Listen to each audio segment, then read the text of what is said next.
ಶ್ರೀಮತೆ ರಾಮಾನುಜಾಯ ನಮಃ. ವಿಷ್ಣು ಸಹಸ್ರನಾಮದಲ್ಲಿರುವ 19ನೆಯ ತಿರುನಾಮ ಯೋಗ ವಿರಾಮ್ನೇತ. ಮೇಲುಕೋಟೆಯಲ್ಲಿ ಒಬ್ಬ ಪ್ರಸಿದ್ಧ ಗಾಯಕನಿದ್ದನು. ಅವನ ಹಾಡಿಗೆ ಮೆಚ್ಚಿ ಸ್ವತಃ ಭಗವಂತನೇ ನರ್ತಿಸುತ್ತಿದ್ದನು. ಈ ಕಾರಣದಿಂದ ಅವನಿಗೆ ಬಹಳ ಅಹಂಕಾರವಿತ್ತು. ಅವನು ಎಷ್ಟು ಅಹಂಕಾರಿಯಾಗಿದ್ದನೆಂದರೆ ದೇವಸ್ಥಾನಕ್ಕೆ ಬರುತ್ತಿದ್ದ ರಾಮಾನುಜಾಚಾರ್ಯರನ್ನು ಸದಾ ಅವಮಾನಿಸುತ್ತಿದ್ದನು. ಜನರು ಆ ಗಾಯಕನಿಗೆ ಎಷ್ಟೇ ಬುದ್ಧಿ ಹೇಳಿ ರಾಮಾನುಜಾಚಾರ್ಯರ ಮಹಿಮೆಯನ್ನು ವಿವರಿಸಿದರೂ ಅವನು ಯಾರ ಮಾತನ್ನು ಕೇಳದೆ ಆಚಾರ್ಯರನ್ನು ಅವಮಾನಿಸುತ್ತಲೇ ಇದ್ದನು.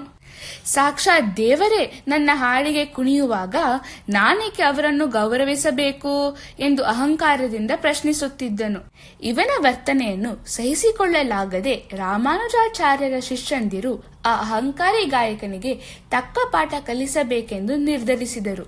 ಶಿಷ್ಯಂದಿರು ಆ ಗಾಯಕನ ಬಳಿ ಹೋಗಿ, ಸ್ವಾಮಿ, ಭಗವಂತನು ನಿಮ್ಮ ಹಾಡುಗಳಿಗೆ ನರ್ತಿಸಿ ನಿಮ್ಮೊಡನೆ ಮಾತನಾಡುತ್ತಾನೆಂದು ನಾವು ಕೇಳಿದ್ದೇವೆ.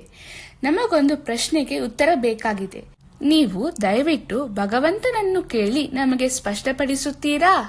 ರಾಮಾನುಜರ ಶಿಷ್ಯರು ತನ್ನ ಸಹಾಯ ಕೇಳಿದ್ದರಿಂದ ಗಾಯಕನ ಅಹಂಕಾರ ಇನ್ನೂ ಹೆಚ್ಚಾಗಿ, ಖಂಡಿತ ಕೇಳುತ್ತೇನೆ, ನಿಮ್ಮ ಪ್ರಶ್ನೆ ಏನೆಂದು ಹೇಳಿ. ಅದಕ್ಕೆ ಶಿಷ್ಯರು, ನಮ್ಮ ಗುರುಗಳಾದ ರಾಮಾನುಜಾಚಾರ್ಯರಿಗೆ ಮೋಕ್ಷ ಸಿಗತ್ತಾ ಅಂತ ದೇವರನ್ನು ಕೇಳಿ ಎಂದು ವಿನಂತಿಸಿದರು. ಎಂದಿನಂತೆ ಗಾಯಕನು ಹಾಡು ಮುಗಿಸಿ ಭಗವಂತನನ್ನು ಮಾತನಾಡಿಸುತ್ತಾ, ರಾಮಾನುಜರಿಗೆ ಮೋಕ್ಷ ಸಿಗುವುದೇ ಎಂದು ಅವರ ಶಿಷ್ಯರು ಕೇಳುತ್ತಿದ್ದಾರೆ ಎಂದಾಗ ಭಗವಂತನು ನಗುತ್ತಾ, ರಾಮಾನುಜರಿಗೆ ಮಾತ್ರವಲ್ಲ, ಅವರನ್ನು ನಂಬಿ ಮತ್ತು ಅನುಸರಿಸುವ ಪ್ರತಿಯೊಬ್ಬರಿಗೂ ನಾನು ಖಂಡಿತ ಮೋಕ್ಷ ನೀಡುತ್ತೇನೆ, ಅವರು ನಿಶ್ಚಿಂತೆಯಿಂದಿರಲಿ ಎಂದು ಉತ್ತರಿಸಿದರು.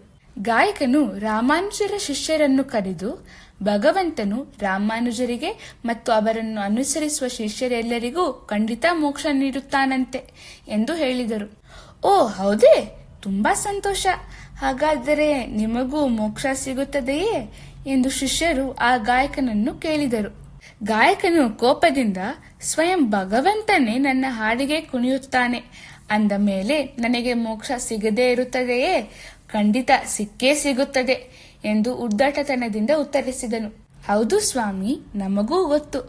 ಆದರೂ ದಯವಿಟ್ಟು ಒಂದು ಬಾರಿ ಭಗವಂತನನ್ನೇ ಕೇಳಿ ಖಚಿತಪಡಿಸುವಿರಾ ಎಂದು ಶಿಷ್ಯರು ಬಹಳ ಸಮಾಧಾನದಿಂದ ವಿನಂತಿಸಿಕೊಂಡರು.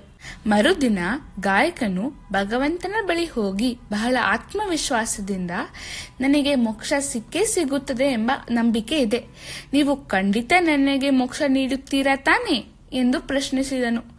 ಭಗವಂತನು ನಗುತ್ತಾ, ನಿನ್ನೆನೆ ನಿನ್ನ ಪ್ರಶ್ನೆಗೆ ಉತ್ತರಿಸಿದನಲ್ಲ ಎಂದರು. ಭಗವಂತನ ಮಾತನ್ನು ಕೇಳಿದ ಗಾಯಕನಿಗೆ ತನ್ನ ತಪ್ಪಿನ ಅರಿವಾಗಿ, ಭಗವಂತನು ರಾಮಾನುಜರನ್ನು ಅನುಸರಿಸುವವರಿಗೆ ಮಾತ್ರ ಮೋಕ್ಷ ಎಂದು ಹೇಳಿದ್ದಾರೆ, ಅಂದರೆ ಅವರನ್ನು ಅವಮಾನಿಸುತ್ತಿದ್ದ ತನಗಲ್ಲ ಎಂಬ ದೊಡ್ಡ ಸತ್ಯ ಅವನಿಗೆ ಅರ್ಥವಾಯಿತು.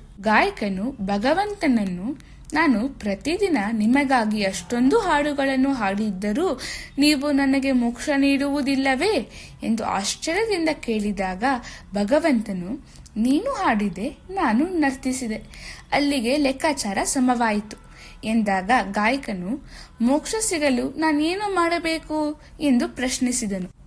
ಭಗವಂತನು ಗಾಯಕನಿಗೆ, ರಾಮಾನುಜರ ಪವಿತ್ರ ಪಾದಗಳಲ್ಲಿ ಶರಣಾಗಿ ಅವರ ಶಿಷ್ಯನಾಗಿ ಅವರಿಗೆ ಸಲ್ಲಬೇಕಾದ ಗೌರವವನ್ನು ನೀಡಿ ಭಕ್ತಿಯಿಂದ ಸೇವೆ ಮಾಡುವುದರಿಂದ ಮಾತ್ರ ನಿನಗೆ ಮೋಕ್ಷ ಸಿಗಲು ಸಾಧ್ಯ ಎಂದು ಹೇಳಿ ದಾರಿ ತೋರಿಸಿದರು.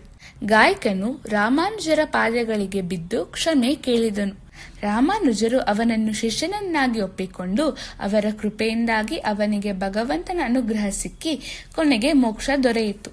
ನೇತ ಎಂದರೆ ಸರಿಯಾದ ದಾರಿಯನ್ನು ತೋರಿಸುವ ನಾಯಕ ಎಂದು ಅರ್ಥ. ಮೋಕ್ಷವನ್ನು ಬಯಸುವ ಎಲ್ಲ ಜೀವಾತ್ಮಗಳಿಗೆ ಭಗವಂತನೇ ಸರಿಯಾದ ಮಾರ್ಗವನ್ನು ತೋರಿಸುವುದರಿಂದ ಅವನಿಗೆ ಯೋಗವಿದಾಮ್ನೇತ ಎಂಬ ತಿರುನಾಮವಿದೆ.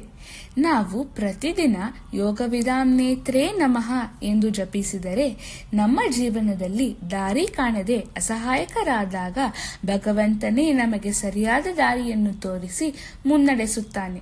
ಶ್ರೀಮತೆ ರಾಮಾನುಜಾಯ ನಮಃ.